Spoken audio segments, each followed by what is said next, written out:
and welcome to Across the Desk. This is episode 23 of Across the Desk with Kit Fairchild. This is gonna be our last show this season. One reason is we're in the middle of a pandemic and my barber's off. As you can see, I'm getting a little shaggy. I'm in bad need of a haircut. So I'm going to take off a little bit and wait to see what happens with that. Also, I kind of want to, I want to grow the show. So I want to do some newer stuff as we go along. So in season 2, look out for some new ideas and some new ways I do the show. I'm going to really think hard about that, some topics and stuff, and bring them to you. We'll take just a little time off, not too much. But don't worry, in between the break there, I'll put out a few other videos, maybe highlights of other episodes, or a best of or something. I'll do something like that. Anyway, I want to thank everybody that has watched Across the Desk for this season 1, and we'll continue to do so. Thanks for the likes, thanks for the subscriptions, and thanks for the comments. It's been a great thrill to do for the first season, and I look forward to doing it again for season 2. This week, anyway, I want to go on. There's been a few things in the news this week other than the coronavirus that everybody has been already talking about, and that seems like that's what they're talking about. So I'm going to talk about a few other things that are going on. One is, and I don't know if you're aware of it, but earlier this week, the legislature, which pretty much is Republicans, sued the governor because his appropriations board didn't meet. Well, actually, what happened is they did meet.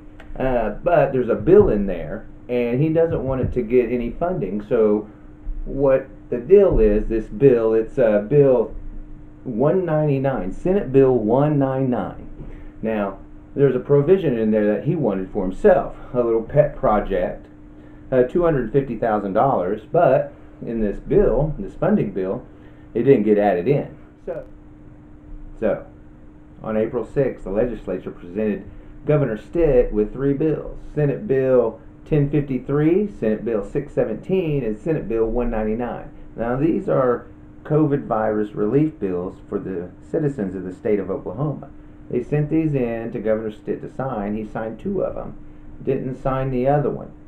Well, what happens when you don't sign a bill and you're governor is, if it goes past 5 days and you don't veto it, it automatically becomes law by default. Well, our idiot governor didn't do that. He figured that since the Board of Equalization wasn't meeting, that as a moot bill, didn't get funded. Oh well, that's not how the law works.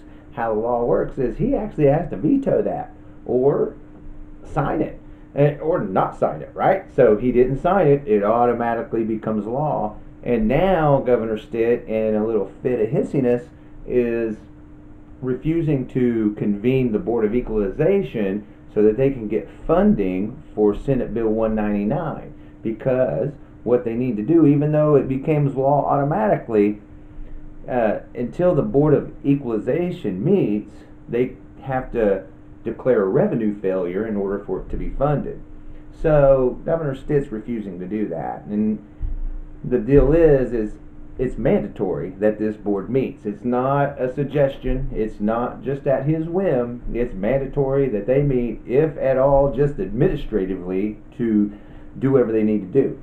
So, and that's why the legislature, the Senate leader and the House leader, are suing the governor. Now, they're all Republicans involved in this, so it's kind of an interesting drama that we have going on, and pretty interesting theater. Well, there's another thing I want to talk about before we go on our final show of the season, and that is something else I saw this week. Something that really saddened me a little bit when I saw it was that I noticed we have 30 Republican legislatures, Senate and House, in Oklahoma, state legislatures, that are Republicans, that are running unopposed in the next election. 30 Republican legislatures just re-won their seat by default. And I'll tell you why. Because the state party did not do their job. And this is job 1 for any political party, is to recruit people to run in campaigns. They didn't do that. This is probably one of the worst showings I've ever seen. And this is a good time to be running as a Democrat. It really is. And they couldn't do their job.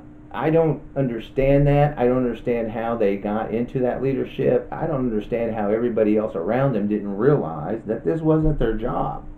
That's job number one. He didn't recruit people. We got 30 Republicans running unopposed. Well, they're not running. They just win. They just won the seat. They just won. People like Olson. Yeah, this guy. The guy who wanted to ban dispensaries within 1,000 feet of a church. This guy who thinks it's A-OK to forcibly marry your pregnant 16-year-old daughter off against her will if she's pregnant because you want to avoid an abortion. This guy couldn't get an opponent because the state party did not do their job. That's what that comes down to. They didn't recruit and they didn't get anybody to run against him.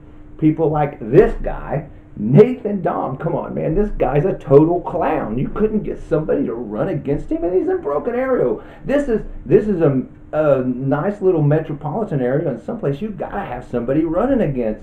They didn't get anybody to run against him. It's really dereliction of duty, just like our governor. Whoever's running the Oklahoma State Party, they just really didn't do their job this time around, and it's really it's a letdown. It's disappointing. You got 30 Republicans in the legislature. That's a lot. And they're just going to walk right into the next, couple of years because nobody ran against them. That is insanity. That's how we get the government we got, because we have a state party leadership that would rather care about getting that title, having that prestige, or getting some ego stroke, I guess, than actually doing their job, which is recruit people to run. It's a lot more than that, but that's job number one: recruit people to run for office.